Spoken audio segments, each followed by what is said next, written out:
Do,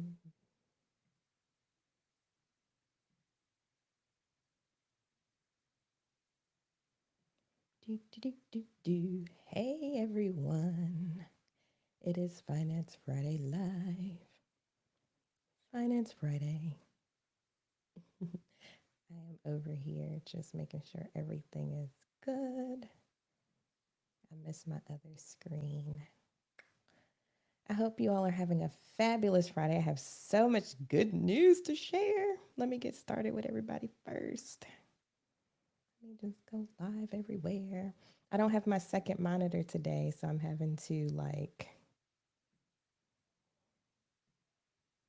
do everything manually and switch back and forth on the same little laptop screen, but it's all good. All right, let me start Instagram.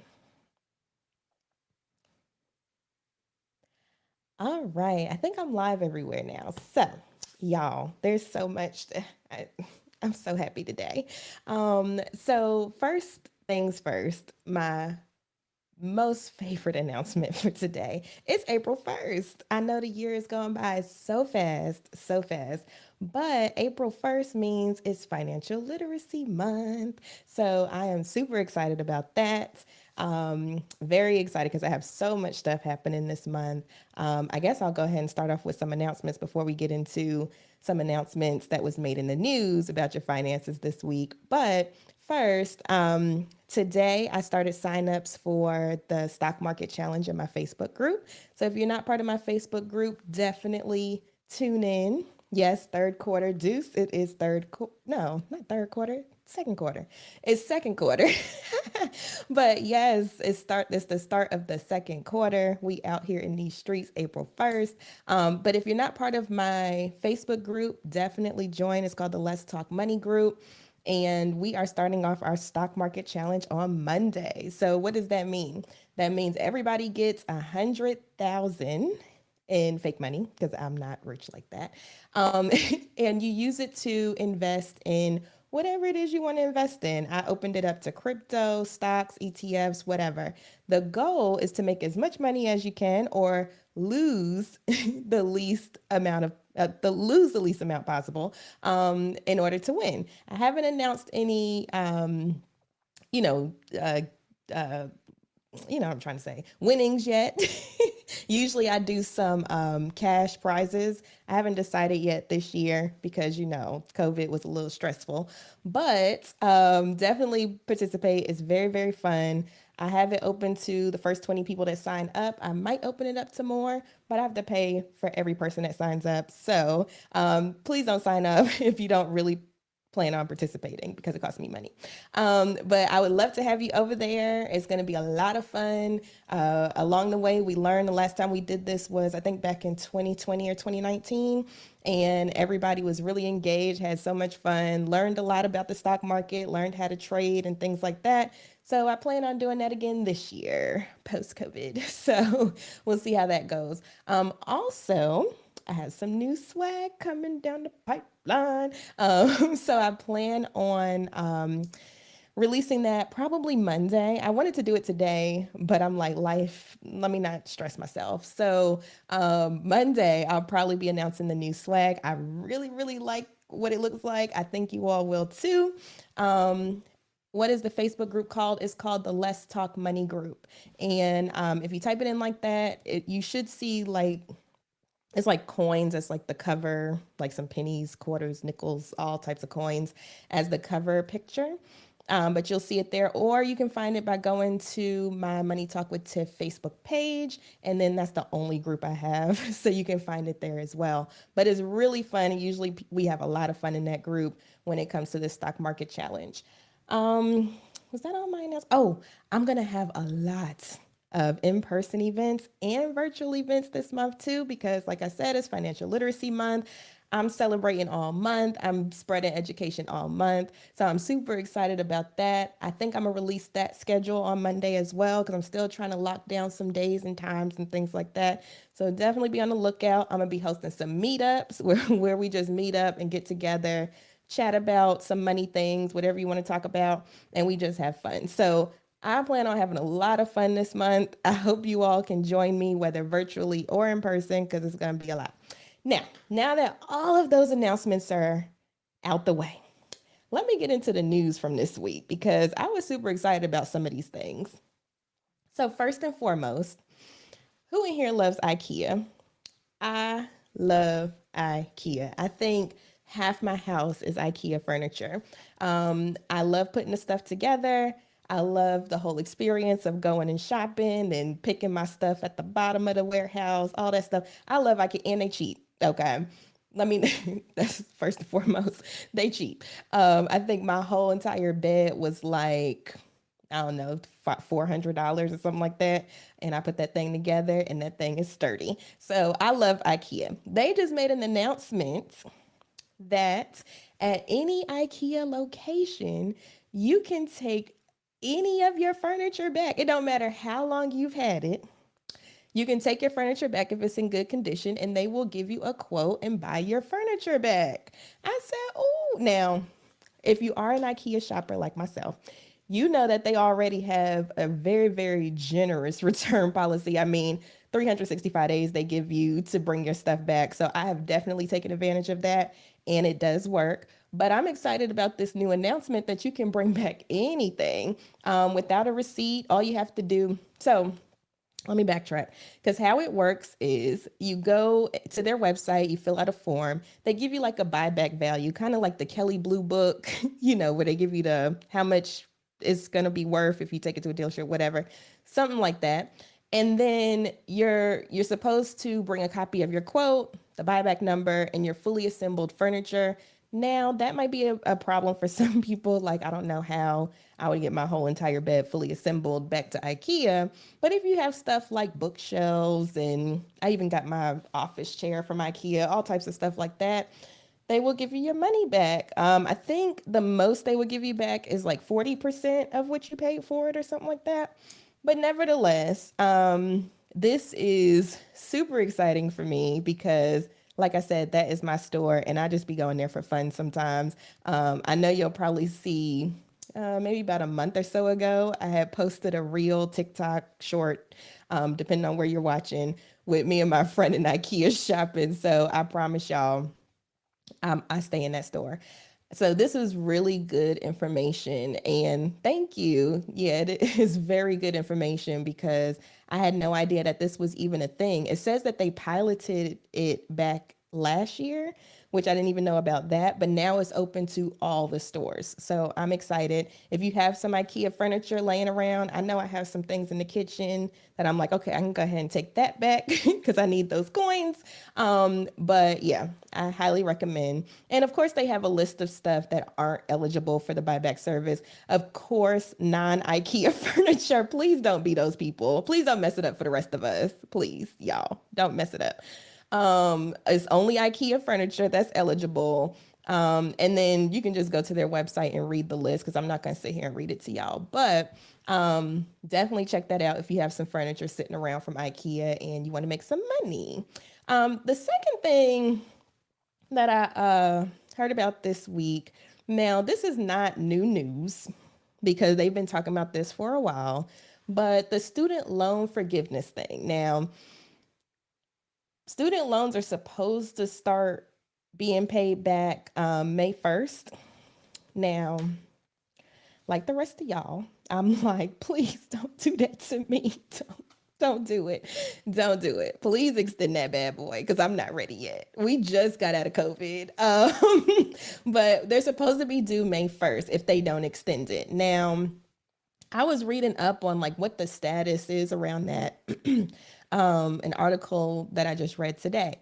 Now, I do want to mention because a lot of people are getting confused. Technically, the president doesn't have the authority to do this. It's kind of a Congress thing because they're the ones that control the budget, and student loan repayment is kind of around the budget, but people are saying that Biden could potentially use the powers that Trump used when he actually did like the extension or whatever, which, okay. Hopefully somebody makes some type of decision to forgive some of these student loans. But I just wanted to give y'all an update of what's on the table. So On Thursday, 96 lawmakers, which comprised of 21 senators and 75 members of the House, sent a letter to President Biden calling on him to not only extend the payment thing, but to cancel student debt now. Um, they were also saying that now House Speaker Nancy Pelosi, she was the one that said that he lacks the legal authority to actually do so, and it would be an act of Congress. But I'm like, if everybody on the same wavelength and we all saying the same thing, can we just do it? Like, why are we going back and forth about this? But they were in that note to the president, they were trying to cancel upwards of $50,000 in debt per borrower, which would be amazing for those of us that have quite a bit of student loan debt. But honestly, y'all, I don't see them canceling that much. I would be happy with 10,000. That would be great for me. And I mean, don't get me wrong, I'm not going to deny it if they do pass 50,000, but I just don't see that going all the way through the pipeline, just to be honest. But it's crazy because they said the average student loan debt balance now exceeds 37,000. And Americans as a collective, we owe roughly 1.6 trillion with a T to the government in student loans. So it's a lot of debt we talking about. So I mean, I would be very, very excited if that does happen. It says a recent analysis found close to $200 billion was saved by student loan borrowers just under the repayment freeze, and we've only been under that for what, 2 years? So $200 billion, you know, it's a lot of money, y'all. So hopefully they do come up with something, and we can all celebrate, y'all. If that happens, tell me what you want me to do. I will do it on camera. Let me stop. No, if that happens, that would be awesome for real though. But I don't know if you all were aware, but they did make some changes to the public service loan forgiveness back in October. So more people are eligible. So if you were on that route, you know, you work for a nonprofit or public service entity or whatever, and you were working towards that, double check your eligibility because you may be eligible now and you just don't know it. You could have all of your student loan debt erased and you just don't know it. So just go and double check on that because they said nearly 100,000 people are eligible now due to the changes. So one of those people could be you if that's what you were working for. And it says the move amounted to roughly $6.2 billion in relief. So that's a lot of money that's just sitting out there if y'all didn't take advantage of it yet. So please, if you don't do it for yourself, do it for me. I can live vicariously through you. Double check and see if you're eligible because they did make those changes back in October. Um, I think that's most of the updates that I wanted to do today. I wanted to keep it on a positive note. Somebody did have a question after the last live about what was I talking about? We were talking about shoot. And of course, I don't have my little note with me. We were talking about medical debt being erased off your credit reports. So somebody asked if you already have medical debt on there, will it be erased as well? From all indications that I've seen, the answer is yes, because this is just going to be a swoop. So it's not going to be like going forward. This is like looking back too, because I think that was the question. So definitely just keep your ear to the road about that. I will, and I'll let you know if there's any future updates. But and if you didn't tune into last week, the announcement was that the credit bureaus were going to take medical bills off of your credit report because they felt like, why? Why are we doing this? And the government has been pressuring them to make that change. And it seems like they are. They all made an announcement jointly that they are. So we'll see what that looks like. We'll see what happens. Just keep an eye on your credit report. Since the pandemic, you can check it, get your actual free credit report once a week not just once a year. So definitely pull that and check it out. If you don't know how to pull it, go to my website and search the blog for credit report or something like that. And I'm sure you'll come across a couple of articles where I talk about how to actually pull that, what the stuff means on it. So that way you can kind of decipher it. But definitely check that out. So I think that's all the updates that I have for you today in the announcements. And if you didn't catch this live, there will be all the replays on YouTube, Facebook, Twitter, Instagram. I'm live everywhere. So I'll keep the replays up and you can go back and listen to it yourself. If you have any questions and you're watching the replay, please post them in the comments and I will get to them next week, just like I did just now. So I keep my word. And like I said, if you want to join the stock market challenge, you got to get in before Monday. I just opened up signups today. It's in my Facebook group, Let's Talk Money group. If you can't find it that way, go to Money Talk with Tiff on Facebook, and it's the only group that I have. So check that out. We would love to have you. We have fun, we play, we learn, and we do all the stock markety things that you can imagine. I enjoy it because I like to try out different strategies that I wouldn't do with my regular money, like shorting and selling short and putting limits and all that stuff, so you can try out different strategies that you don't want to lose your real money in. I might even do a little bit of crypto this time because I've never invested in crypto, believe it or not. But I might try it a little bit with the fake money, get my feet wet and see what I can do. And then also, I'm looking for somebody to beat me. Like last time I won, I think with a 2 point something percent return because we only run it for a month. So I mean, if you think you a challenger, it's nothing but space and opportunity. Okay. So definitely check it out. Y'all have a wonderful rest of your Friday. As always, thank you for talking money with me, and you have a wonderful rest of your day. Bye.